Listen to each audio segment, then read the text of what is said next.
Hey, how's everyone doing there tonight? This is Undead Nightmare 24 back with a video. Hope everyone's doing well out there. It's going to be 31 days of Horrortober, day 16.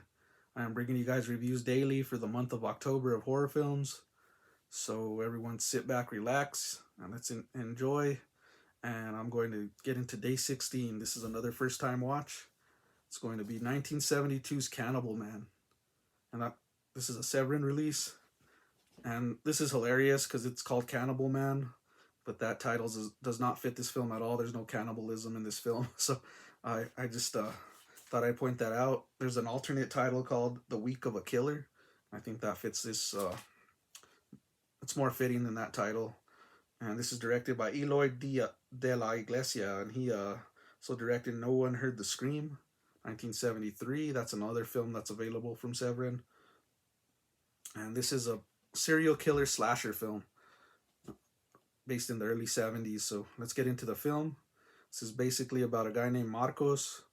He's a slaughterhouse employee, and he's kind of poor, man. He doesn't have much money, you can tell.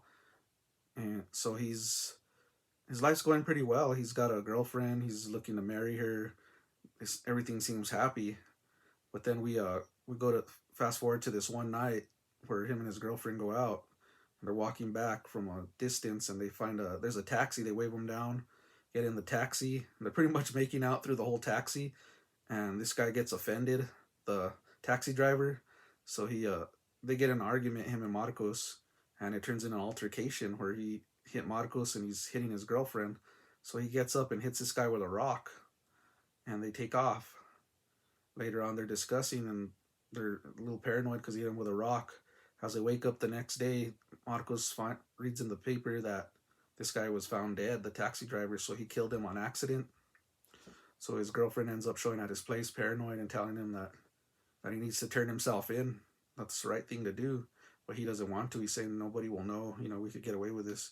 But she threatens to pretty much go to the police and pretty much tell him what happened.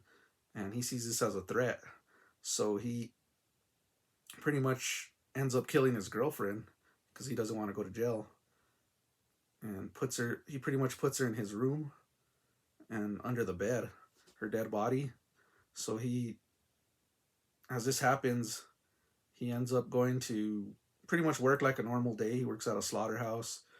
As he gets home, he has a brother that gets here, and then other people, and they start to find out his hidden secret, so he has to get rid of them. So he just continuously keeps going on a murder spree, killing anyone who's trying to interfere or get him caught. So it goes into a deeper spiral, more dead body counts, and pretty much leading to his madness. You see him slowly go from this normal guy into like a complete, mad. It even shows on his face. He has like these black marks that fold his eyes. He gets paler, and he just starts acting really odd. So he has this like random neighbor that just pops up. It's real bizarre, and asks him to hang out, and he's asking these real weird questions. So it's just like out of nowhere they start to hang out, become buddies, whatever. But there's another catch to this. So this just pretty much shows him going into madness and leading towards more his downfall as he starts to murder more and go crazier, and the body count rises, and it leads to this this final ending to the film. So I'm not going to get into too much more. I'm going to get into the likes of this film.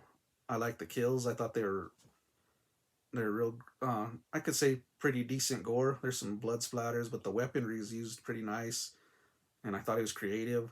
I like how he's slowly going into madness. How it shows him go from like your normal guy to just this complete psychotic guy, and he gets very lonely. You could see like the loneliness in him too, as everything starts to happen. It's real depressing.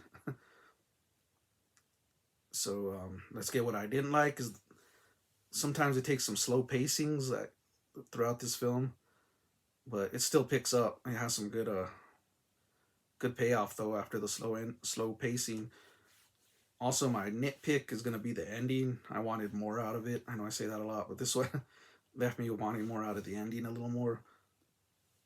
But overall, I enjoyed this film.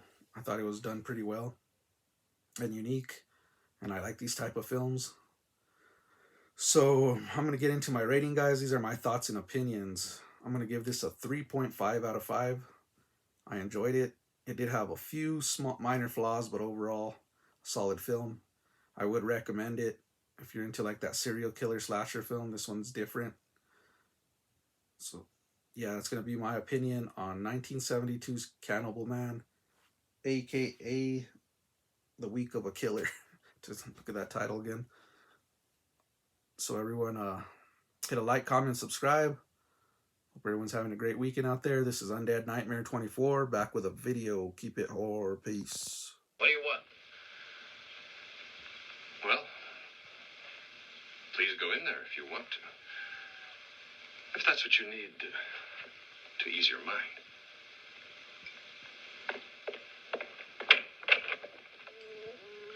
What strange foreboding secret is within this room?